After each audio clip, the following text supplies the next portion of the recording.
Hey everybody, I'm coming today with a new trail cam review. We have the Tasco 119275C as in Charles. Hopefully that's in focus for you. It is not a cellular trail camera, it is a regular SD card trail camera. This one I'm looking to use to scout out some deer, turkey, small game hunting area that's new to us. So I thought I would give you guys a unboxing, initial overview type thing before I do more of the real testing. We have a couple months here, well, I guess a month and a half, 45-60 days or so before deer season starts for Modern Gun. And so we want to get some things out to see where they're going and that type of thing. So this is a 20 megapixel. It is on the cheaper end. I think this was $40 at Walmart. Sorry about the cat falling off the table.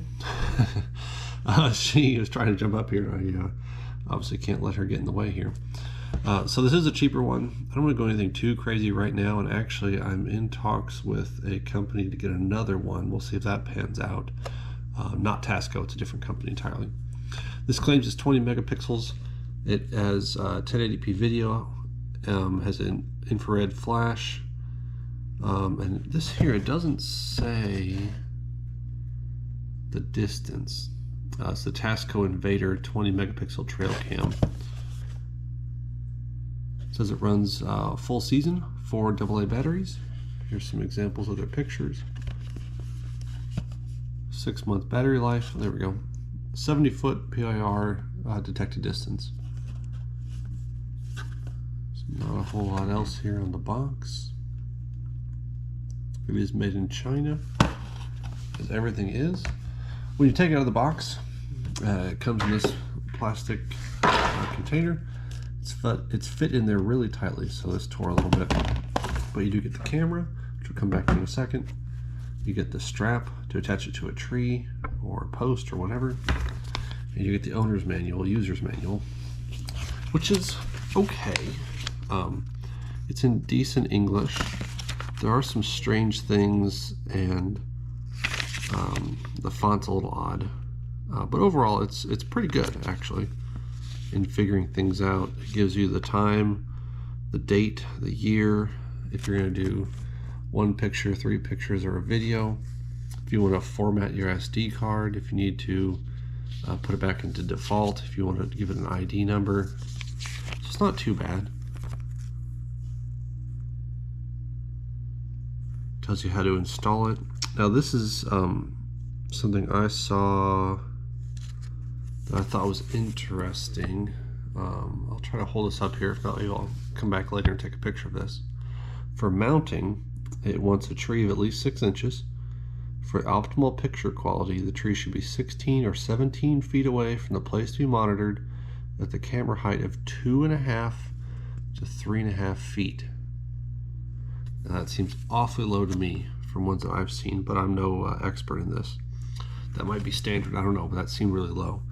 And then if you want to be in the ideal flash range, no further than 70 feet, no closer than 10 feet. We'll go through putting the batteries in here in a minute. I have put the batteries in an SD card just to test it out to make sure everything works. And so I do have some experience with this, and I'll point out some of the things here that were kind of a challenge or whatever to me. So back here you can see these are our strap loops to put them around. This is so you can put another bracket on. You attach the bracket to the tree or whatever, holds the circles, and you can mount it as needed. And then the thing I thought was really cool was it does have the threaded tripod or stand mount. So in my testing I put this on a tripod, and this is using the standard camera mount threads. I forget what the number of that is or what that's called, but it does use the standard threads just on a regular camera tripod. Have your 2 snaps, you undo them, open her up, regular just empty case. There's your spot for your batteries. Your SD slot is over here on the side. Now this does use a full-size SD card, not a micro SD. So I have one here. We're gonna go ahead and put it in. One thing I like about this, and that was a big problem with me for the Wild Game Innovations one, that one ended up taking on a lot of water, rusting out the springs and causing a lot of problems. This has a silicone or siliconized gasket all the way around the whole thing. It's not a thin one, it goes the entire width of that outside gap like that. So anyway, there are 3 positions: off, aim, and on. Aim has 2 functions. We'll go ahead and put our batteries in and we'll talk about them. And this stuff that I'm going to be talking about is in the owner's manual. I'm just going to run over what I do or what I've used here so far. We have our batteries in. We're going to put it to aim. That is both our setup as well as our test function. You'll see we have a time. Is that the correct time? It is the correct time. So it was without batteries for probably about 5 or 6 minutes. So it would retained the time in there and assume the date. So to start this in the setup mode, we'll hit OK, which is over here on the side. They start to flash. 21, of course, is 9 p.m. 36 is the minutes, which it is. It's October the 2nd, 2025. We'll set it up for one camera, or one picture, I'm sorry. You'll see the one in the camera. We set it to 3, so it'll take a series of 3 pictures, or it'll take a video. I'm going to be just fine with the 1 picture, so we'll leave it at that. This is the reset time, so if something stays in one spot for 5 seconds or more, it'll take another picture. I'm going to leave it at that. For something I'll come back to in a minute. ID I didn't mess with, so we'll leave it at 1. No, I do not want to go back to defaults, and I do not need to format the SD card. You can hit yes or no. We're going to leave it at no. And that's it. Now the other feature that AIM has, and I think you have to power cycle this, is, well, we'll do it right now. So we'll turn it off. The other thing AIM does is it'll tell you if it can see something. So you could flip it to AIM, and then instead of choosing any of these options over here, you look back at the front, and there's a red light right there. And so the idea here is you can set this up somewhere. Yeah, you can see that flash there. Yep. And as you move around or stand somewhere, the red light will flash to tell you that it's visible. So that's actually, I think, it's a pretty cool feature. Then obviously to turn it on, to set it in its mode, you just go ahead and flip to on, close it up, snap it up, and let it sit.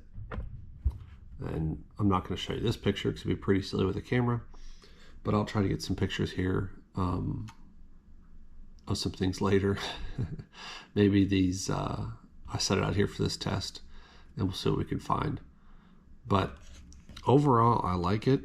It's taken some getting used to, if you will, to figure out how to aim it. I had some issues with trying to get it set correctly. I put it on a tripod, like I said, set it outside at about the 3-foot mark. It needs to be angled, not really down, but a little bit down, say like that, for it to do well. And it does well with a lot of motion and without other things in front. So you guys have seen on the channel that we have chickens. I tried to test this in front of the chicken coop. I don't think it likes that there's a fence up.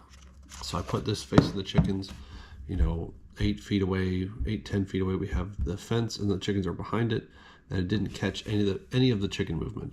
So I think the fence was throwing it off.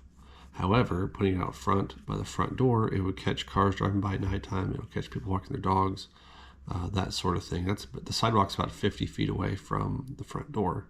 So we're going to set it out, give it probably 3 days to a week, sitting where we put it, and come back and take a look at it, see how things are. Our spot's about 30 minutes, maybe 40 minutes from our house, so we're not going to go out there every day, but let it sit for a few days, and we'll come back to it.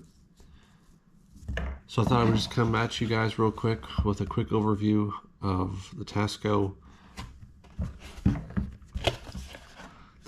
Invader 20 megapixel trail camera. Again, this is not cellular. I looked at some of those, but what I didn't like is that you have to buy the camera for $50, $100, $120 and then spend anywhere between $50 to another $100 a year just to use it. So that was really irritating to me. So we'll see how this works out. It is on the very low end of trail cameras in terms of price, but it seems to do an okay job for what it needs to do and for how much money it was. But we'll start some real life testing here, and we'll let you know in the updates. Thanks for watching.